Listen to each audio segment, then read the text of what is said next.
原來好多人唔知咧，凡士林係可以攞嚟搽傷口嘅。咁我哋做牙醫嘅好多時候有啲 sharp instrument 喺個口度啦，即係我自己間唔中都唔小心會可能整到戒到病嘅口角咧，我都會搽啲凡士林上去。直到今日咧，有個病人問我：點解你要搽凡士林啊？唔係就係潤唇膏嘅啫咩？我先知道咧，唔係好多人知道凡士林係攞嚟處理傷口。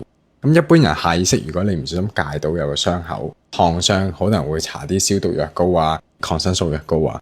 但係其實咧，研究過發現咧，其實搽凡士林咧效果可能仲好啲添。咁點解咧？現代嘅傷口護理學嚟講咧，一般咧都贊成我哋保持傷口濕潤，即係唔係我哋舊嗰套咧，要佢乾啊、結焦啊，之後再甩啊，咁會流啦。咁反而咧，俾個傷口保持濕潤咧，佢可以促進佢嘅愈合之餘咧，仲流少啲啦添。咁凡士林咧，譬如你有乾淨嘅傷口啦，搽咗上去之後咧，佢可以預防細菌走入去啦，防止沙塵走入去啦，保持傷口濕潤啦。咁比起抗生素嗰啲藥膏嚟講咧，佢仲可能減少咗敏感啦，仲冇抗藥性添。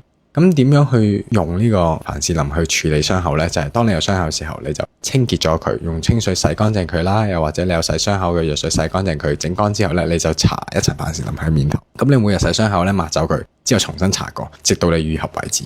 OK， 有咩情況下你唔可以用凡士林去處理你嘅傷口嘅咧？咁就係嗰啲細菌感染咗嘅傷口，譬如你係腫起身啊、流緊膿啊，又或者譬如可能你係面上生暗瘡啊，嗰啲傷口咧，你就係唔可以用凡士林嘅。咁凡士林會唔會有毒噶？唔會嘅，因為凡士林係啲石蠟嘅產品嚟嘅。咁其實佢個分子係好大嘅，你搽喺傷口度咧，其實個身體係吸收唔到嘅，所以你係唔需要驚搽凡士林係會中毒嘅。